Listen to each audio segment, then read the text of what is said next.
It's been over a year since the first video on this channel was uploaded. The top 10 weirdest ice cream flavors is of right now the most viewed video on my channel. Anyway, I wanted to celebrate, so I picked a video idea that was fairly similar. It's just a hot treat instead of a cold treat. And that Japan had all the weird ice cream flavors and America has all the weird deep fried foods.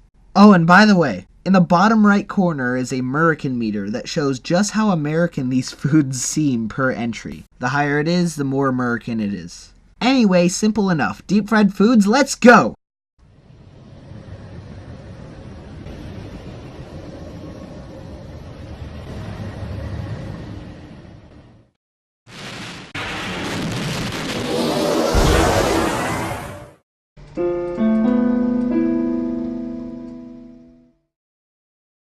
Somehow deep fried foods ended up leading to deep fried drinks since the world likes making deep fried Coca-Cola and Kool-Aid. Oh yeah, Kool-Aid here, bringing you fun.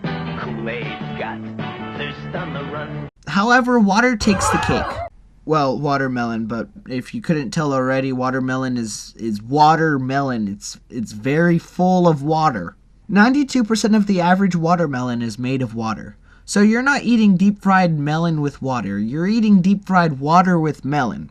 And although this isn't really a drink, deep-frying watermelon is close to deep-frying water. Close enough. Enough to win this spot over.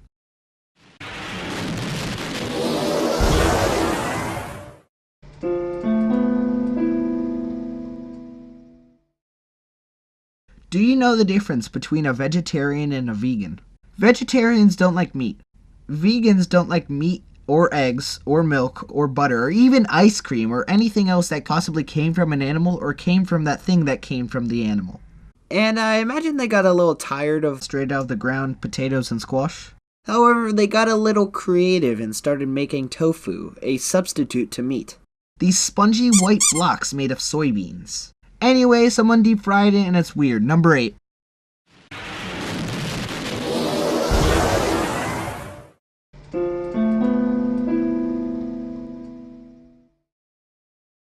It's funny how I went from talking about a meat substitute to number 8, which is also debatably not a meat. Spam, a supposed meat that doesn't expire and is packaged in a can. Spam already lacks features of actual food. Let's deep fry it.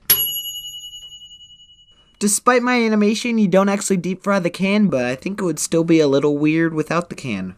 When you take the Spam out and deep fry the Spam, I mean, deep fried can, that would probably also be kind of high on the list, but it's still a little bit odd. Yeah, number 7.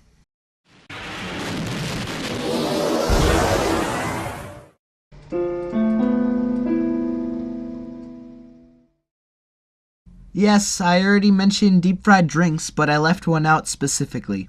Deep fried beer. Unlike almost every other drink, beer intoxicates things. Maybe not plants. I've never seen a drunk plant before. So deep frying it is all the more special. Plus, in the end, it's shaped like a square ravioli.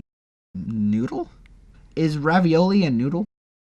Is raviolis the plural for a ravioli?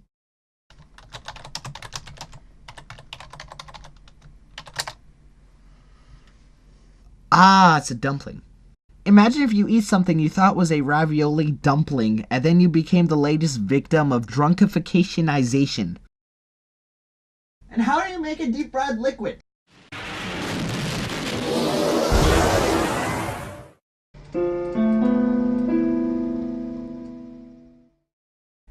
Sugary snacks have been frequently deep fried and sold as a treat in many places, at least in America. And although I personally don't think it was a good idea, its high acclaim to good taste made it very prevalent, and thus any of the weird-shaped sugar bars won't make it on this list. Well, that was a brief explanation of what a candy bar is. However, in America, you could actually order deep-fried sugar cubes. Although I can imagine that only tastes like sugary dough. Sugar cubes are made for tea and... what else do you put sugar cubes in? And I don't know about you, but I would not want to put this in tea, or any drink for that matter. I'm gonna finish here before that melted cube touches the tea. See you in the next entry.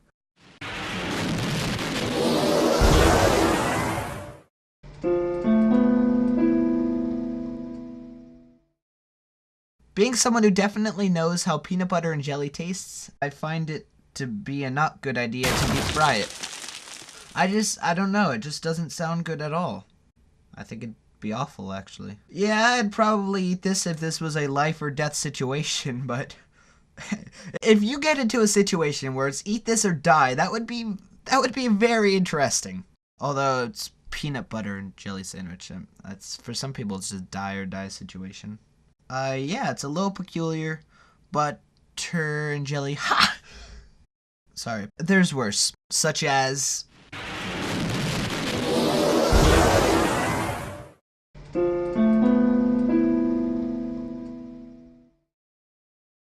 I know a couple Americans, and none of them think eating a good stick of butter is a good breakfast, lunch, or dinner, or snack, or dessert, or dog food.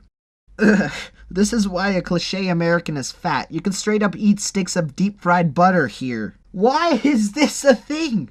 This must have been an accident. Someone knocked over a stick of butter into the deep fryer and decided to take a bite. There's no other logical explanation.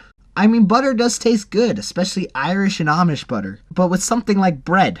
Not by itself. I know that's a little subjective, but I don't eat butter by itself, so I don't think it's good by itself. Hence, it's on this list.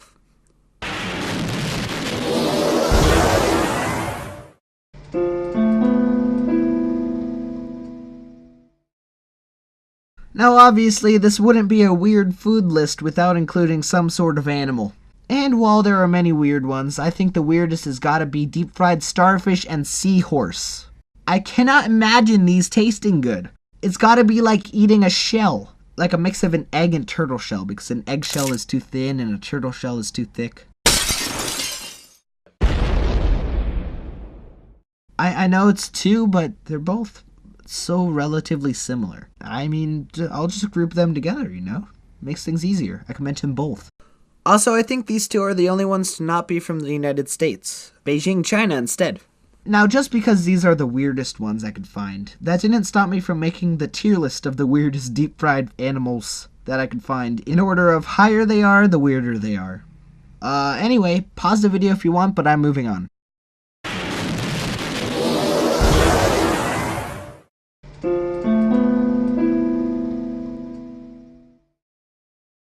Do you know what the most edible part of a chicken is? Yeah, its feet, of course. Let's chop them off, deep fry it, and throw the rest away because it's complete junk.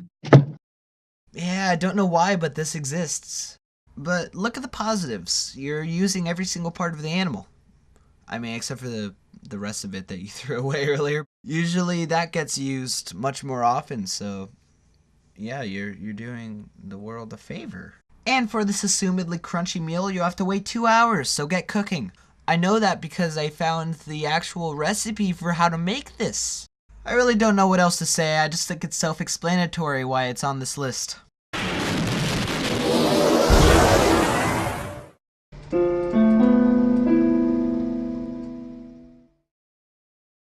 Listen, if you take two foods, no matter how good they are by themselves, the chances of a good combination isn't likely.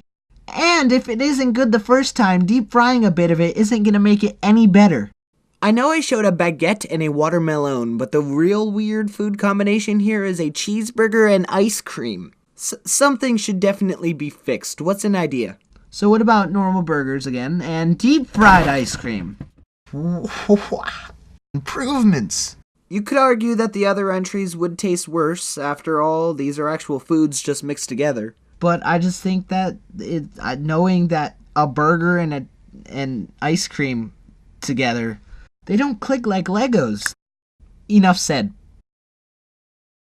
I hope you enjoyed this 1-year anniversary video. I managed to get the recipes for some of these foods actually, so if you wanna try it, it's in the description. But I'm sorry, if you want to try deep fried seahorse or starfish, I did not find a recipe for those. And hey, happy birthday to anyone whose birthday is today. Eat actual food and ciao.